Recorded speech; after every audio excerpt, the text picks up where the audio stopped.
오늘도 성령 하나님께서 우리 미션 이로서 함께 계시는 줄로 믿습니다.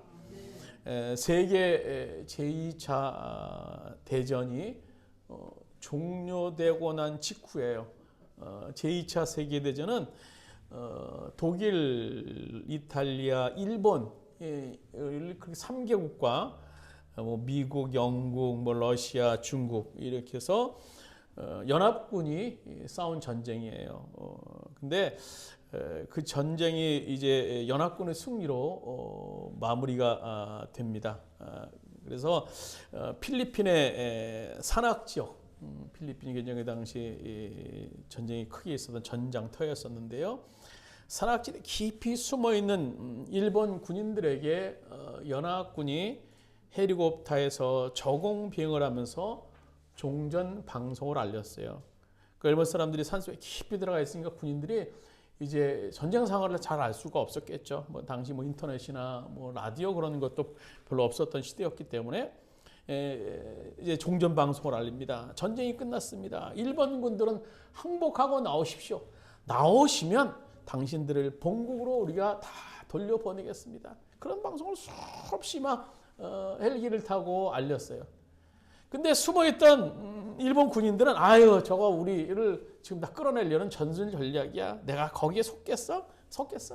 그리고 오해를 했던 겁니다. 그래서 그들은 더 깊이 들어가요. 더 깊이 산속으로 들어갑니다.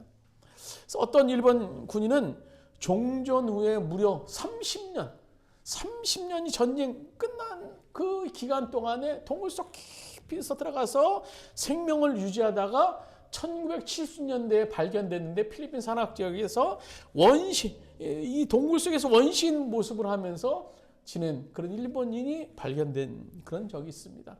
오해 때문에 30년의 세월을 잃어버린 이런 비극이라고 할 수 있겠죠. 오늘 본문에 나오는 참 안타까운 슬픈 비극, 이 사건 역시 오해 때문이었어요. 오늘 본문에 보시면요, 이 주인공을 17절에는 한 사람이다라고 얘기를 하고 있고요. 또 동행 성경 구절을 가지고 있는 또 마태복음에 보시면 그 사람을 한 청년이다라고 기록하고 있고요. 누가복음 18장 18절에는요, 그를 관원 공무원이다라고 기록하고 있습니다. 그러니까 본문의 내용을 봐서도 이 사람은 부자였음을 알 수 있어요. 그러니까 이 사람의 정체는 부자 청년으로서 공무원, 아주 성공을 거둔 공무원이었습니다. 그래서 그는 영생의 문제에 관해서 진지하게 경건한 어떤 구도자의 자세를 가졌던 아주 모델적인 청년이라고 할 수 있을 것 같아요. 그래서 그런 자기 인생의 그런 숙제를 풀기 위해서 올바른 대상을 지금 찾아왔습니다. 그리고 올바른 질문을 합니다. 결론적으로 본문에서 이 청년은 비극적인 사건으로 이제 귀결이 되고 말죠. 22절에 보면 그 사람은 재물이 많은 거로 이 말씀으로 인하여 슬픈 기색을 띠고 근심하여 갔다라고 기록하고 있어요. 우리는 이 말씀을 그냥 이 사람이 부자였기 때문에 예수님을 떠났다 이렇게 해석해서는 안 될 것 같아요. 그러니까 예수님을 등지고 슬퍼하면서 떠나간 진짜 이유는 무엇일까요? 그것은 오해 때문이었습니다. 예수님에 대한 오해, 복음에 대한 오해. 그럼 그는 어떤 오해를 했을까요? 오늘날 많은 성도들이 교회를 등지고 예수님을 떠나는 이유, 그 정체가 뭘까요? 오해의 정체가 뭘까요? 오늘 이 청년의 오해의 정체 첫 번째는요, 예수님이 누구신가에 대한 오해였어요. 우리 17절 말씀 본문 같이 읽도록 하겠습니다. 17절입니다. 예수께서 길에 가나가실새 한 사람이 달려와서 꿇어 앉아 묻자오되 선한 선생님이여 내가 무엇하여야 영생을 받으리까. 이 말씀 속에서 이 청년은 예수님을 지금 뭐라고 부릅니까? 선한 선생님. 영어 보면 굿 티처. 선한 선생님 이렇게 불렀어요. 선생님. 이 호칭에 대해서 예수님의 반응이 18절에 나와요. 이렇게 기록하고 있어요. 예수께서 이르시되 내가 어찌하여 나를 선하다가 일컫느냐. 하나님 한 분 외에는 선한 이가 없느니라. 이 말씀을 얼핏 보면 예수님 자신은 선하지 않다, 선한 것을 부정한 것이다 라고 생각할 수 있는데요, 절대 그런 뜻은 아니죠. 이 말씀은 자신의 선함을 들고 하나님 앞에 나올 수 있는 사람은 없다라고 예수님께서 말씀하시는 거예요. 오늘 로마서 3장 10절에 보면 이렇게 말씀하시죠. 의인은 없나니 하나도 없다, 선을 행하는 자도 하나도 없다라고 말씀해 주고 계세요. 하나님의 관점에서 볼 때 하나님 앞에 인정될 수 있는 선함을 가지고 있는 사람은 아무도 없어요. 아무도 없어요. 인간의 선은요, 상대적인 선에 불과합니다. 그래서 전능하신 하나님의 안목에서 볼 때는 그 선을 가지고 주 앞에 나올 수 있는 그런 존재는 아무도 없다라는 것이 성경의 가르침입니다. 그래서 오늘 본문에 한 걸음 더 나가서 보면 이 본문 속에서 우리가 예수님을 볼 수 있는데요, 선한 자는 하나님밖에 없다라는 말씀을 통해서 예수님께서는요, 더 중요한 진리를 말씀해 주고 계세요. 그건 뭔가 하면 내가 하나님이다라는 거예요. 내가 하나님이다. 나는 선한 선생님 차원에서 있는 사람이 아니라 나는 하나님이시다라는 거예요. 나는 하나님이시다라는 거. 오늘 이 청년은요, 선한 선생님 외치면서 내가 선한 선생님, 내가 무엇해서 영생을 얻겠습니까? 라고 묻는 거예요. 그러니까 지금 이 청년은요, 선함의 극치, 최고의 극치라고 했었는 선생님에게 나와서 내가 선한 이런 일을 했는데 나는 이 선함을 통해서 구원받을 수 있겠습니까? 라고 묻는 겁니다. 그 예수님께서 대답하신 거예요. 내가 어찌 나를 선하다고 하느냐? 하나님 한 분 외에는 선한 이가 없느니라 라고 말씀하시는 거예요. 나는 하나님이시다라는 얘기예요. 위대한 모델로서의 인간, 오늘 예수님을 그렇게 보는 사람들이 참 많아요. 존경할 만한 스승, 위대한 인류 교사, 사랑의 화신. 그래서 12월 25일 성탄절 보면 세계가 다 사랑을 얘기하면서 예수님의 탄생일을 이제 나타내는 행사를 하는 것을 볼 수 있어요. 사랑의 화신이다. 그러나 그것은 성경이 말하고 있는 예수님에 대한 올바른 관점이 아니죠. 예수님은요, 스승과 비교할 수 없는 분이에요. 스승과 도저히 견줄 수 없는 그 이상의 분이십니다. 그분은 바로 하나님이시고 무엇보다 인간을 구원할 수 있는 구원주 되시는 분이 바로 예수님이세요. 위대한 인간은요, 우리에게 위대한 모범일 수 있습니다. 그러나 그는 우리를 구원할 수 있는 구세주일 수는 없는 겁니다. 선한 선생님은요. 나폴레옹은 세계를 정복한 정복자로서 우리가 잘 알려져 있는데요. 그런데 그는 예수님에 대한 많은 명언을 남긴 사람이기도 합니다. 그 중에 그는 이런 얘기를 했습니다. 소크라테스가 이방에 들어오면 우리는 모두 일어나 그분에게 경의를 표하고 존경심을 표하는 것이 마땅하다. 그러나 나사렛 예수 그리스도께서 이 방에 들어오시면 우리 모두는 엎드려서 그분을 경배하고 그분을 받드는 것이 마땅하다라는 말을 했어요. 이것은 바로 그가 예수님을 단순히 존경받을 만한 스승의 차원에서가 아니라 그분은 예배를 받으시고 그분에게 예배를 드리고 또 우리의 삶을 주관하시고 다스리시는 주님으로 또 하나님 예수 그리스도이심을 믿고 있었던 그의 이해를 우리가 볼 수 있는 얘기입니다. 그렇습니다. 본문에 나타난 이 청년 관원은요, 예수 그리스도에 대한 이해가 선한 선생님 정도였어요. 선한 선생님 정도. 그래도 최고의 선한 선생님 정도의 수준이었어요. 선한 선생님은 자기에게 손익계산서를 따졌을 때 나에게 이익이 되지 않는다고 판단될 때 얼마든지 떠날 수 있는 것이 선한 선생님입니다. 언제나 쉽게 떠날 수 있는 그런 존재예요. 그렇습니다. 그가 오늘 슬픈 기색을 띠고 예수님을 떠나간 모습을 볼 수 있어요. 그 이유가 뭡니까? 그는 예수님을 이해하지 못했어요. 그는 예수님을 선한 스승으로 생각했습니다. 그렇지만 그분은 하나님이시고 그분은 나를 구원할 수 있는 구주시다 라는 사실을 이해하지 못했어요. 선한 선생님, 내가 무엇해서 구원을 받겠습니까? 주님을 선한 선생님, 또 최고의 선을 가진 분으로 오해했던 이 청년의 이 오해를 통해서 그런 예수님을 등질 수밖에 없었습니다. 두 번째로 오늘 이 청년은요, 영생을 행위로 얻을 수 있다라고 생각했던 것입니다. 청년이 던진 질문, 아주 바람직한 영생에 관한 질문이에요. 그러나 이 질문을 들여다보면 이 질문은 신학적 교리적으로도 상당히 문제가 있는 그런 전 질문임을 우리가 볼 수 있어요. 17절에 우리가 읽은 대로 보면 예수께서 길 가실 때 한 사람이 달려와서 꿇어 앉아 묻자오되 선한 선생님이여 내가 무엇하여야 영생을 얻으리까? 이 청년이 그러는 거예요. 선한 선생님, 내가 무엇해야 영생을 얻겠습니까? 당신은 그렇게 선함을 가져야 영생을 얻는 거 아닙니까? 라고 묻고 있는 거예요. 내가 무엇하여? 다시 말하면 영생을 얻기 위해서 내가 무엇을 하여야 한다라는 거예요.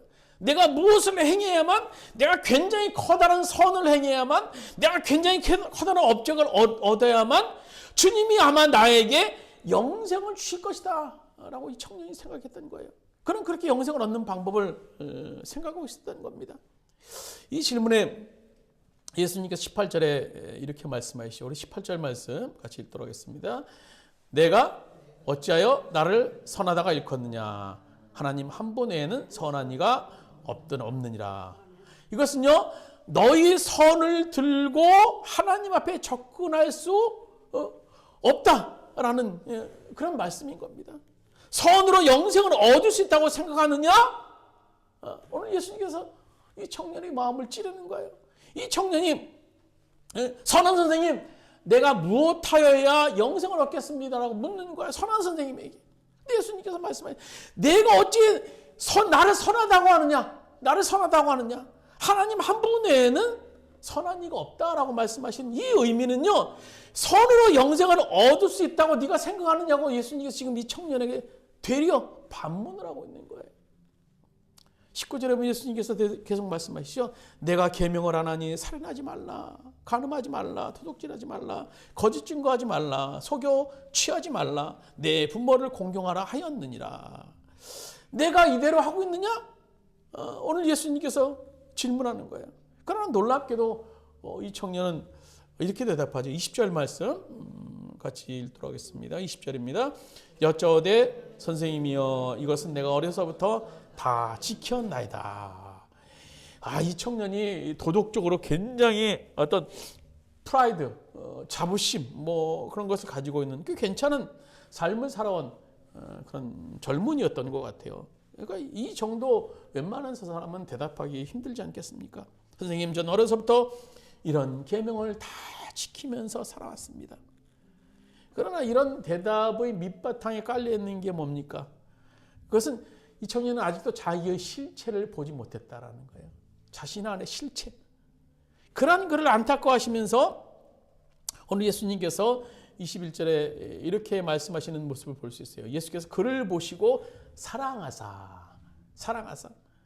이것은요, 그를 불쌍히 여기시는 그런 사랑의 마음이 예수님께서 사랑의 마음을 가지고 계셨음을 볼 수 있어요. 이런 사랑으로 그에게 묻습니다. 21절 중반에는 이렇게 말씀하시죠. 내가 오히려 한 가지 부족한 것이 있으니 가서 내가 내 있는 것을 다 팔아 가난한 자들을 주라. 그리고 와서 나를 쫓으라. 이 말씀을 우리가 비약해서 구원을 얻기 위해서 재산을 다 팔아야 한다. 그 말은 아니죠. 중요한 것은 이 청년은 아직도 자신이 죄인이라는 사실을 알지 못했다라는 거예요. 자신이 죄인이 아니라고 지금 항변하고 있는 거예요. 나는 이렇게 훌륭한 사람입니다. 지금 예수님에게 항변하고 있는 거예요. 예수님을 구주로 만나기 위해서 가장 중요한 거, 영생을 얻기 위해서 가장 중요한 것은 뭡니까? 자신이 죄인임을 깨달아야 돼요. 그래서 예수님은 그의 아픈 것을 이제 찌르고 계시는 겁니다. 이 사람이 가지고 있던 어떤 도덕적인 자부심에도 불구하고 숨기고 있었던 자기 내면의 갈등, 그리고 그의 가장 강력한 삶의 동기 중에 하나인 재물에 대한 탐심, 그것을 예수님께서 보신 겁니다. 그리고 예수님께서 이 한 가지 죄를 통해서 그의 죄인됨을 보여주시고 깨닫게 하고 싶으셨던 거예요. 우리가 하나님 앞에서 죄인임을 깨닫기 위해서는요, 많은 계명의 파기를 생각해 볼 필요도 없어요. 단 하나의 계명의 파기로도 우리는 하나님 앞에 충분히 죄인이고 하나님의 진노와 하나님의 저주를 피할 수 없는 인간이라는 사실을 우리가 깨달아야 되는 겁니다. 우리 야고보서 2장 10절 말씀, 주보에 있는 말씀 같이 한번 목소리 한번 읽도록 하겠습니다. 야고보서 2장 10절입니다. 누구든지 온 율법을 지키다가 그 하나에 거치면 모두 범한 죄가 되나니. 단 하나의 계명이 파기될 때, 단 하나의 거짓말로도 충분히 하나님 앞에서 우리는 죄인이고 하나님의 진노를 피할 수 없다라는 사실이에요. 그렇습니다. 우리 모두는 죄인이에요. 죄인입니다. 다 죄인입니다. 그럼 이런 반문을 제기할 수 있겠죠. 그럼 도대체 누가 구원을 받을 수 있겠습니까? 누가 구원을 받을 수 있어요? 그래서 오늘 본문에서 보시면요, 청년과 예수님과의 대화를 엿듣고 있었던 제자들의 질문도 바로 그거였어요. 오늘 마가복음 10장 26절에 보면 이렇게 말씀하시죠. 제자들이 심히 놀라 서로 말하되 그런즉 누가 구원을 얻을 수 있나이까? 아니, 예수님께 묻는 거예요. 예수님, 그럼 누가 구원을 받아요? 저 청년 봐요. 저 청년은 부자고 관원이고 뭐 모든 율법 다 지킨다고 하는데 저 청년이 근심하면서 돌아가면 도대체 누가 구원을 받습니까? 이 질문에 대해서 예수님께서 마가복음 10장 27절에 이렇게 말씀하세요. 우리 같이 읽도록 하겠습니다. 예수께서 마가복음 10장 27절입니다. 예수께서 저희를 보시며 가라사대 사람으로는 할 수 없으되 하나님으로는 그렇지 아니하니 하나님으로서는 다 하실 수 있느니라. 예수님의 대답은 뭐예요? 그렇기 때문에 사람은 사람을 구원할 수 없다. 그러나 누구만이 구원할 수 있다는 겁니다. 하나님만이 우리를 구원할 수 있다라는 얘기예요. 사람의 어떤 최선도 자기 자신을 구원할 수 없습니다. 이웃을 돕는 어떤 자선 행위도 그것으로 이웃을 구원할 수도 없고 우리를 구원할 수 없어요. 일시적인 도움은 될 수 있을지 모릅니다. 그러나 사람은 사람을 구원할 수 없어요. 사람은 다 죄인이고 사람은 다 그릇된 길로 갔기 때문에 그렇습니다. 하나님만이 우리를 구원할 수 있어요. 그래서 하나님은 인간을 구원하실 때 인간의 행함에 근거하지 아니하셨어요. 그리고 영원한 생명을 사람들에게 선물로 주셨던 겁니다. 선물로 주셨어요. 선물. 구원은 선물입니다. 선물. 내가 구원받을 만한 어떤 선함, 내가 구원받을 만한 어떤 착함, 행위, 그것이 아니에요. 우리가 그것에 근거를 둔다면요, 우리는 구원받을 만한 어떤 행동도 할 수 있을 만한 사람이 인간에게는 없는 겁니다. 하나님께서는요, 행함을 보신 것이 아니라 구원을 우리들에게 선물로 주셨어요. 에베소서 2장 8절, 우리가 잘 아는 말씀이죠. 너희가 그 은혜로 인하여 믿음으로 말미암아 구원하다니 이것이 너에게 난 것이 아니요 하나님의 선물이라 라고 기록하고 있습니다. 행위에서 난 것이 아니 사람으로 말미암는 것이 아니니 이는 누구든지 하나님 앞에서 자기의 선을 자랑할 자가 없다라는 겁니다. 그래서 구원은 선물로 주세요. 선물로. 영생은 선물로 주세요. 오늘 이 청년이 예수님께서 주시는 영생의 선물로 받지 못한 중요한 이유를 보면요, 오늘 본문의 전에 사건을 통해서 예수님께서 암시한 것을 볼 수 있어요. 하나님 나라에 대해서 누가 들어갈 수 있느냐라고 예수님께서 가르쳐 주세요. 그때 어린아이와 같은 자, 어린아이와 같은 마음을 가진 사람이 하나님 나라에 들어갈 수 있다라고 말씀해 주고 계세요. 어린아이 어떻습니까? 잘 받아들여요. 잘 받아들여요. 본문의 청년에게 어린아이와 같은 그런 인식이 없었어요. 어린아이 같은 순수함이 없었어요. 그러니까 아직까지도 그런 자기 안에 있는 그런 어떤 행함의 부조리를 알면서도 여전히 자기의 행위에 매달립니다. 내가 그래도 무엇 해야 하지 않느냐? 내가 무엇 해야 하지 않느냐? 그리고 그것이 불가능하다고 판단되었을 때, 즉 자기의 전 재산을 내어줄 수 없다고 생각했을 때 그가 어떻게 원래 했어야 됐을까요? 그러니까 주님 앞에 무릎 꿇었어야 돼요. 무릎 꿇었어야 돼요. 그 현장 앞에서 주님 앞에 무릎 꿇었어야 돼요. 주님, 저는 이렇게 못난 자식입니다. 저는 이렇게 주님 앞에 나설 수 없는 죄인입니다. 자기 무능력함, 자기 부조리를 주님 앞에 그 순간 무릎 꿇었어야 돼요.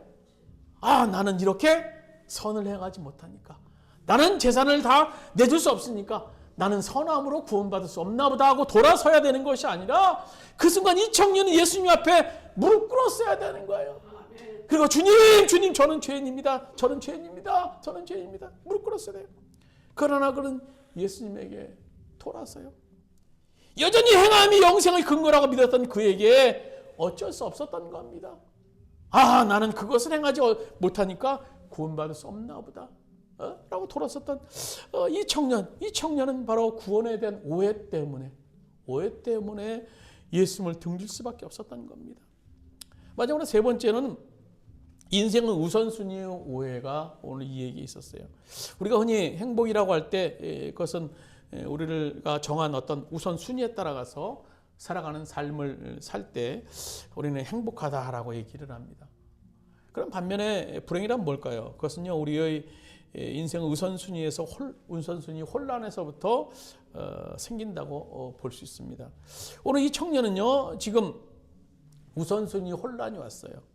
이 사람은요, 영생을 얻는 문제가 중요하다고 생각했을까요? 안 했을까요? 했죠. 영생을 얻는 문제가 중요하다고. 그래서 예수님 앞에 지금 온 거 아니에요. 그럼 예수님에 대한 관심이 있었을까요? 없었을까요? 있었어요. 예수님에 대한 관심이 있었어요. 그래서 영생을 얻는 문제에 대해서 진지하게 예수님 앞에 나왔습니다. 그러나 문제는요, 이 관심보다 이 청년을 지배하고 있었던 더 중요한 관심, 그의 우선순위가 있었다는 거예요. 그것은 바로 재물에 대한 탐심이었어요. 재물에 대한 탐심. 영생에 대한 문제, 예수님에 대한 그런 어떤 사랑, 예수님에 대한 마음, 관심 분명히 있었어요. 없진 않았어요. 분명히 있었습니다. 많이 있었어요.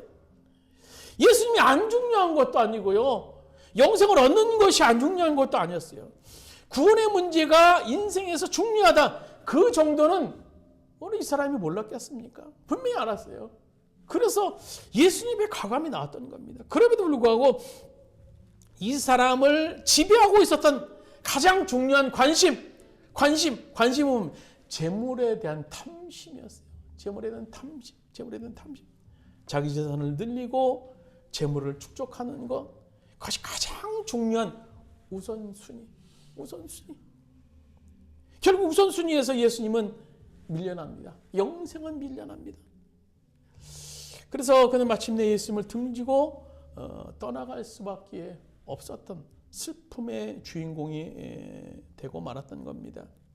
인도의 어느 왕국에서 아주 젊고 아름다운 왕비가 있었어요.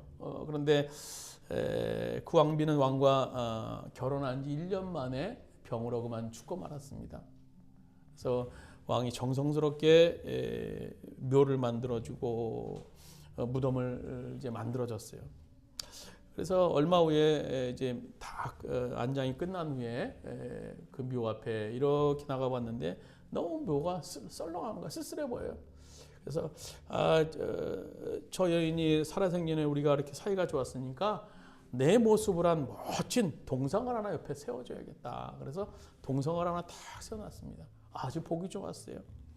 근데 얼마 지난 다음에 이렇게 또 무덤을 내려다 보니까 그래도 아무래도 좀 모자라요. 그래서 한쪽에 멋있는 집, 재물을 상징하는 그런 멋있는 또 궁궐 같은 집을 한 채 옆에 지어놨습니다. 보기 좋았어요. 그리고 얼마 후에 또 이렇게 내려다 보니까 그래도 좀 썰렁해요. 그래서 좀 성곽을 좀 지어야겠다. 그래서 주변에 그 무덤을 그 성 주변으로 이제 성곽을 다 지어놨습니다.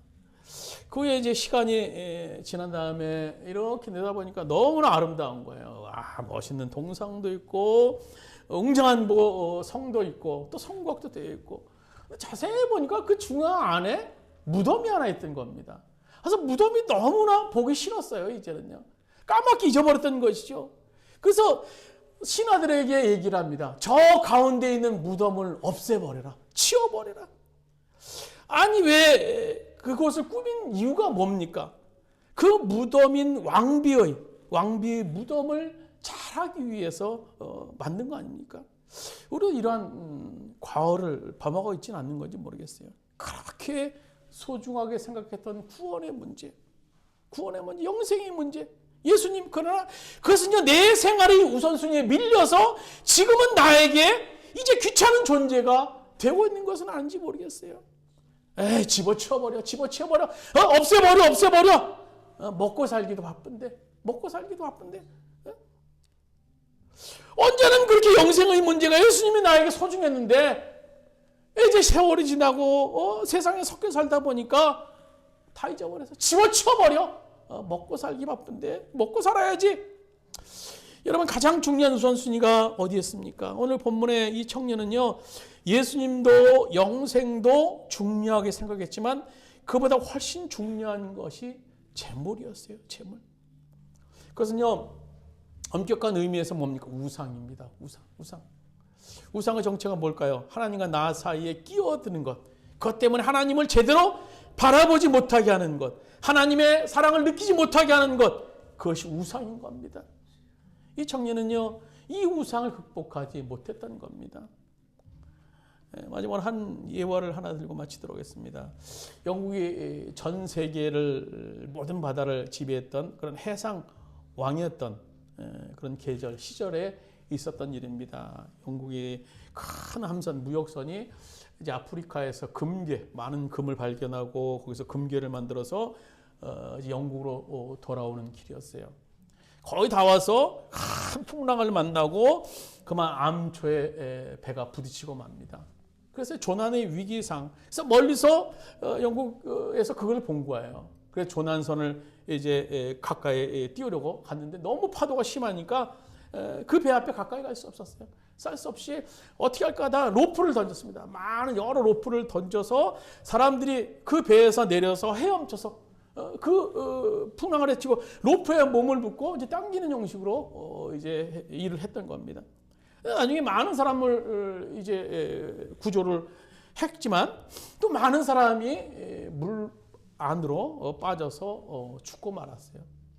그래서 왜 이렇게 많은 사람이 그 가까운 곳에 죽었을까라고 나중에 이제 시체를 꺼내고 보니까 그 많은 사람이 대부분의 시체 안에 몸에 금괴들이 가득 들어있었던 겁니다. 그러니까 배가 파손되니까 거기에 쓰는 금괴들은 온 수단과 방법을 가리지 않고 막 몸 안에다가 여기다 여기저기다 쫙 집어넣으니까 물속에서 뜰 수 있었겠습니까?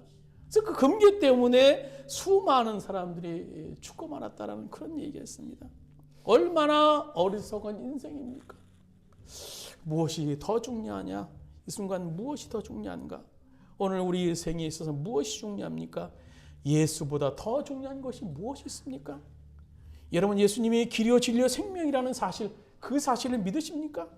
예수가 나의 구주요, 나의 주님이시요, 나를 구원하신 분이요, 그리고 나의 전 일생을 다스리시고 나를 하나님 나라로 인도하실, 그 나의 삶을 새롭게 하실 그분이라는 사실을 믿으십니까?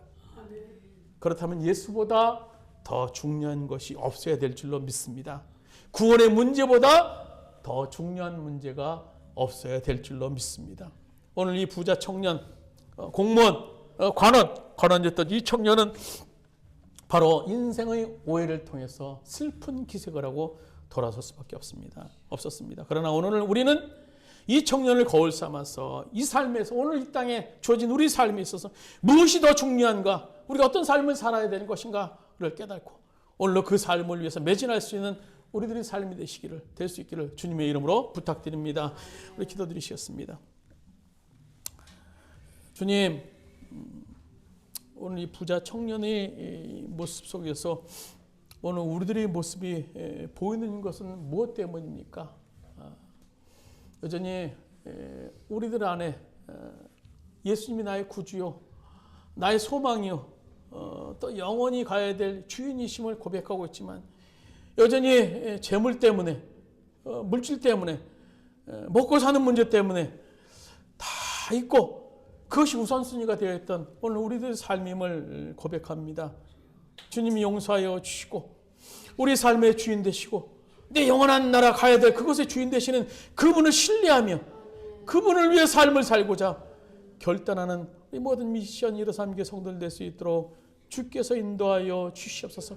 이제는 우리 주 예수 그리스도의 은혜와 하나님 아버지의 무한하신 사랑하심과 보혜사 성령님의 감화 감동 교통하심이 무엇이 더 중요한 문제인가, 무엇이 지금 내 삶의 우선순위인가, 무엇을 추구하며 삶을 살아야 될 것인가 깨닫고 그것을 위해서 우리 삶의 모든 것을 올인하길 원하는 우리 미션 153개 성도들 머리 위에, 그의 가정의 사업장과 직장의 땅의 모든 교회 위에 이제부터 언까지 함께 하시기를 간절히 축원하옵나이다. 아멘.